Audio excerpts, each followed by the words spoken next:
ऐसे आपको जानकारी दे दें कि हमारे वैज्ञानिक लैब से लैंड तक जो चले हैं, वो जहाँ पानी की कमी है, हम उस तरह के बीज का, उस तरह के उत्पादन पर जोर दे रहे हैं जहाँ कम से कम पानी की उपयोगिता में हमारा बेहतर फसल हो, आमदनी में कमी नहीं हो।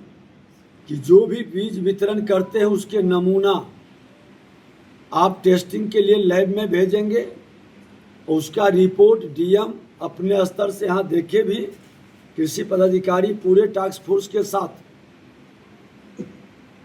यांत्रिकरण मेला में भी अब पैसा किसानों के डायरेक्ट अकाउंट में जाएगा।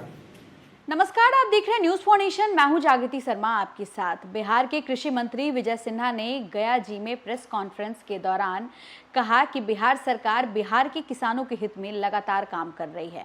बिहार सरकार बिहार के किसानों को खेत से बाजार तक जोड़ने का भी काम कर रही है। इसके लिए एफपीओ यानी किसान उत्पादक संगठनों को मजबूत किया जा रहा है। उन्होंने बताया कि कम पानी में अच्छी फसल देने वाले बीज और नई तकनीक को बढ़ावा दिया जाएगा। विजय सिन्हा ने 33 एकड़ जमीन में सीधी धान बुआई के सफल प्रयोग का भी जिक्र किया। उन्होंने कहा कि बीज, खाद और सरकारी योजनाओं से जुड़ी शिकायतों पर 24 घंटे के अंदर कार्रवाई की जाएगी। तो क्या कुछ कहते नजर आ रहे हैं कृषि मंत्री विजय सिन्हा? आइए आपको उनके वीडियोस के साथ छोड़े जाते हैं। समस्या है और बहुत बड़ी समस्या, तालाब और पोखर वगैरह की जो उड़ाई वगैरह भी करते हैं, तब भी ये समस्या बनी हुई है। एक वर्ष में या कोई प्लान हो ऐसा जो कि इनकी सिंचाई की समस्या दूर हो सकती है। देखिए, सिंचाई के लिए सरकार पूरी सजग है। बिहार सरकार, आज हमारा जल संसाधन विभाग हो, लघु जल संसाधन विभाग हो, इसके साथ जी राम जी के माध्यम से ग्रामीण विकास विभाग के तहत कई छोटी छोटी योजनाएं आ रही है। हम लोगों ने ऊपर भी बात की है कि जो मनरेगा के नाम से जी राम जी अभी वह नाम है, उसमें ये पैसा किसानों के हित में, किसानों के लिए और सिंचाई की प्राथमिकता में इसकी उपयोग, ऊपर के लोगों की सहमति भी है और आने वाला दिन पर एक नीति बनाकर इसको हम लोग किसानों के हित में आगे बढ़ाएंगे। ऐसे आपको जानकारी दे दें कि हमारे वैज्ञानिक लैब से लैंड तक जो चले हैं, वो जहाँ पानी की कमी है, हम उस तरह के बीज का, उस तरह के उत्पादन पर जोर दे रहे हैं जहाँ कम से कम पानी की उपयोगिता में हमारा बेहतर फसल हो, आमदनी में कमी नहीं हो। अभी आपने देखा है कि धान का एक कल ही चर्चा में आया, 33 एकड़ में बिना मूड़ी के डायरेक्ट धान से वो रोपनी किया है और अच्छा फसल हो रहा है।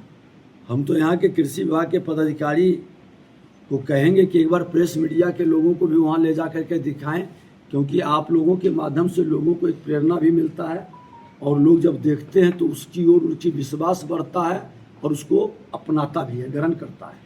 सर, ये जानना चाहूँगा, कृषि मजदूर बड़ी संख्या में, उनके लिए सरकार क्या सोचे? अब मजदूर नहीं है, हमने श्रमिक का नाम दिया है और हमारा अभियान में श्रमिक उत्थान का प्राथमिकता है।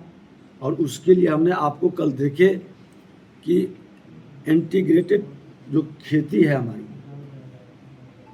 तो उसके अंतर्गत बहुत छोटे छोटे लोग भी बेहतर काम कर सकते हैं, जिसको 10 कट्ठा, 1 बीघा, 1.5 बीघा, इस तरह के लोगों को कई तरह की योजनाएं हमारी चल रही, उसको प्राथमिकता देंगे।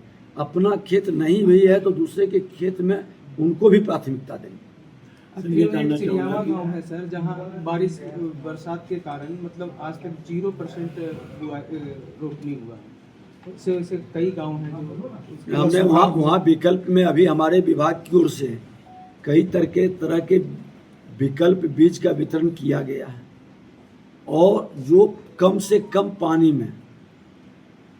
सर वहाँ पानी ही है, उपयोगिता देख लेगा, अगर जो जहाँ है तो बताइएगा। हमारे कृषि विभाग यहाँ पदाधिकारी यहाँ बुलाओ तो विजिट करके एक बार वैज्ञानिक के साथ जाके देखेंगे वहाँ क्या विकल्प बन सकता है। धन्यवाद सर। शंखनाद हुआ है। देश के माननीय प्रधानमंत्री नरेंद्र मोदी जी का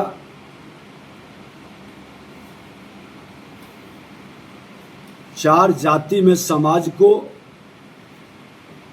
किसान, महिला, युवा, श्रमिक के उत्थान का संकल्प साकार करने के लिए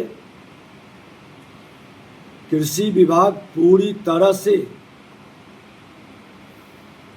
अभियान के रूप में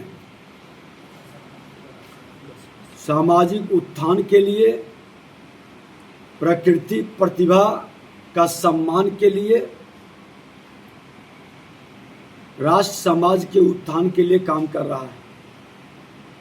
इस कार्यक्रम का शुभारंभ भारत सरकार के केंद्रीय मंत्री माननीय शिवराज सिंह चौहान जी पटना में किए थे।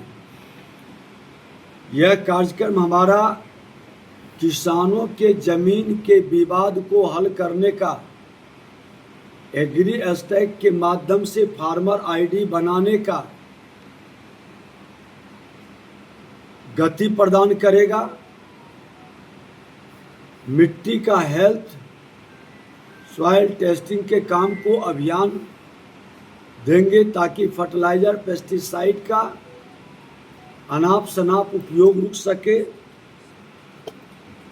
परंपरागत कृषि विकास योजना और प्राकृतिक खेती को प्राथमिकता देंगे ताकि लोगों के स्वास्थ्य को बचाया जा सके। खेत बचाओ अभियान जो चल रहा है,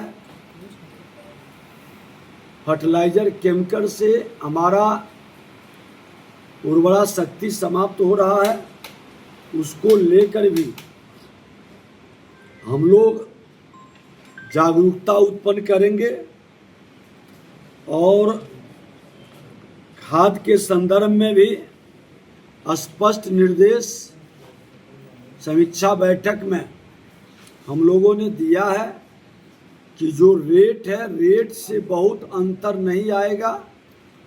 कुछ लोगों ने आपत्ति उठाया कि भाड़ा पर एफओआर के कारण तो 2, 4, 5, 10 रुपया का अंतर पड़ सकता है, लेकिन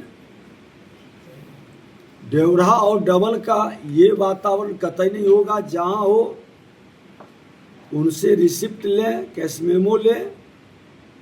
त्वरित एक्शन जिलाधिकारी के नेतृत्व में फर्टिलाइजर की पूरी मॉनिटरिंग हो रही है, निर्देशित किया गया है। कोई होलसेलर या रिटेलर इसके नाम पर और कहीं भी किसी तरह के नकली खाद की कोई सूचना देंगे, उन्हें हम सम्मानित भी करेंगे। और इस तरह के लोगों पर नज़र भी है हमारी। बीज के संदर्भ में भी हमने कल समीक्षा बैठक में कहा है कि जो भी बीज वितरण करते हैं उसके नमूना आप टेस्टिंग के लिए लैब में भेजेंगे और उसका रिपोर्ट डीएम अपने स्तर से यहाँ देखे भी, कृषि पदाधिकारी पूरे टास्क फोर्स के साथ। यांत्रिकरण मेला में भी अब पैसा किसानों के डायरेक्ट अकाउंट में जाएगा, इसका भी शुभारंभ करेंगे। और इसमें हम लोग जिस क्षेत्र का जो ज़रूरत है उसकी प्राथमिकता को हम बढ़ाएंगे। आगे पितृपक्ष मेला की तैयारी